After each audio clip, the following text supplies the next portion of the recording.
Hi and welcome. In this video we are going to discuss about cache hit question from Cook-Off challenge. Okay, so the question says that Chef has a memory machine. It has one layer for the data storage and another layer for the cache. Chef has stored an array of length n. Let's say n value is 10 and the array is 0 1 2 3 4 5 6 7 8 9. Fine. So now he wants to load some elements of this array into the cache. The memory loads the array in block of size b. Let's say there is size equals to b in block of size b, that is from 0 to b minus 1. This is one block, then this is another block of 3 elements, then this is another block, and this is another block. Okay, the cache, the last block may contain less than b elements of the Chef array. That is happening in this particular case. Fine. The cache may only contain at most one block at a time. So either it will be 0 1 2, or it will be 3 4 5, or it will be 6 7 8, or it will be 9. So at only one block at a time cache will contain. Fine. We have given some queries, let's say, and we need to find whether if 4 is the query, so is 4 present in the cache or not. Currently the block that is containing 4 is present in the cache or not. If it is not present in the cache, then we need to bring it into the cache, okay, in the cache memory. Now the question is, Chef is wondering how many times the machine will need to load a block into the cache layer. So for example, 4 is not there currently in the cache, so it needs to load 3 4 5 block into our cache layer. So this is nothing but count equals to 1 time it needs to load. Then we come to 7 is not present in this particular cache, so in this particular cache right now, so we need to load for the 7 6 7 8, so count becomes 2. Fine. Now 9 is not present here, so we need to give them back and load the block with 9 value, so count equals to 3 times we need to load, correct? Now 2 is not present in this particular one, so we need to load a block of 2 0 1 2, count becomes 4. And now 5 is not present here, so therefore we need to load the block of 5 3 4 5 again. So it is nothing but in total we need 5 load of 5 times we need to update our cache. We need to find this particular count. Fine. For example, if we have here in this particular case 0, okay, so we have the block of 0 1 2. Now 0 comes, so now in this case we do not need to update, so therefore count will not increase if here it was 0. Fine. So this is how the what the question is asking, that given these elements we need to find whether it is present in cache or not. If it is not present in cache, then we need to bring its block into the cache, and that how many times this is happening, that is loading the block into the cache memory. It is what the question is asking from us. Fine. So let's see how we can solve this particular question. So as you can see in this particular one, first we need to find that the array elements will be from 0 to n minus 1. Array elements are not given, it will be from 0 to n minus 1. Fine. This what is given is n, b and m. What is m? M is nothing but the number here, m is 5. M is nothing but the number of queries that we are having. Okay, let's say these are queries, so the number of queries that we are having, and the array for queries is provided to us, and the elements is from 0 to 9. So let's say these are the elements that we are having. So how many blocks can we have? First of all, so if we are beginning, so we can have, there are total 10 elements and there are 3, so there are 4 blocks because we will take its CIL value. Fine. 10 by 3 is nothing but 3 point something, so that means 3 full blocks and 1 block which is not full completely, so there are in total 4 blocks. But how we can find out that which number is belonging to which block? So that is, it is in block 1, block 2, block 3, block 4, which number is present in which block? How we can find that out?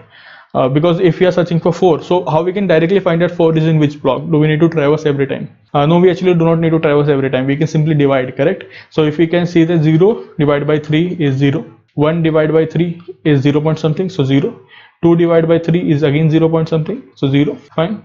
3 divided by 3 is 1, 4 divided by 3 is again a 1, and 5 divided by 3 is 1 point something, again a 1. Then similarly 6 divided by 3 is 2, 7 divided by 3 is 2, 8 divided by 3 is 2, and 9 divided by 3 is 3. So here what we can see is we are getting the block numbers as it is, depending that block number starts from 0. Let's say that we start the block number from 0, it changes nothing. Block 0, block 1, block 2, block 3, it's fine with us. Okay, so if 4 is coming, so 4 is in which block? 4 is in nothing but 4 divided by 3, 1 block, the block number 1. Okay, 0 is in block number 0, 1 is in block number 0, 2 is in block number 0, 8 is in block number 2. Okay, so we can easily do this. So we can find out directly that which number belongs to which particular block, and if that block is currently in our cache, it's fine. But that block is not in our cache, then in that particular scenario we will increment the count simply. Fine. So in the first beginning, when we are doing the first time, there is nothing into the cache. It is given in the question. Okay, in the beginning there is nothing into the cache, so we will start our count with 1 because we have to do one load definitely.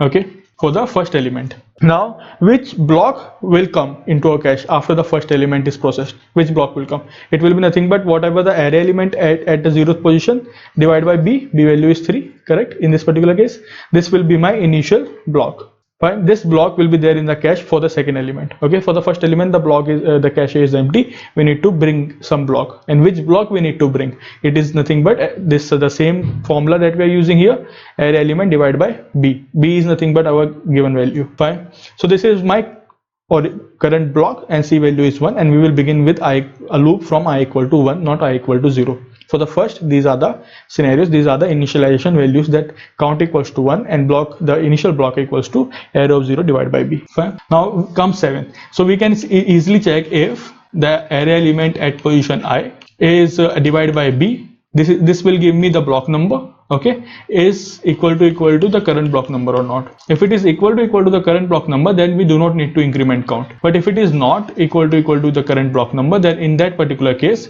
we need to increment our count, that the count will be incremented, plus now block number will change, the current block will change when 7 arrives. So 7 block will be loaded, correct? So 6, 7, 8, this block will be loaded here. So the current block will change, so block number will change. So what will be the new block number? New block number will be nothing but array of I divided by b. So array of I divided by b is giving us the block number.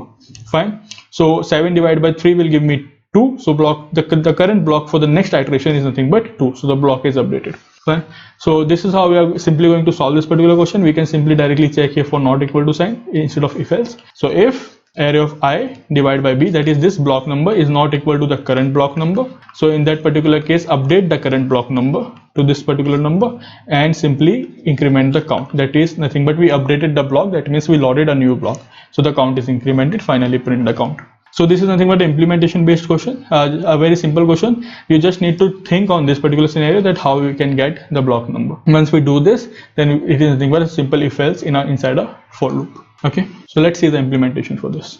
So now let's see the implementation. We are taking t as the input. We are running a test case loop. Then we are taking n, b and m, all the 3 inputs. Fine.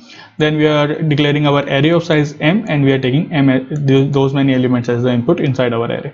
Then the current block will be array of 0 divided by b, and the count will be initializing to 1. That means for the first we definitely have to load. Now we will start our loop from I equals to 1 to I less than m. If the block number for array of I is not equal to the current block number, then we need to update our current block. That means we need to load a new block, and the block number will be updated, and we have to increment our count variable. Fine. Finally we are printing our count variable after the loop ends. So this is the implementation for the question. Thank you.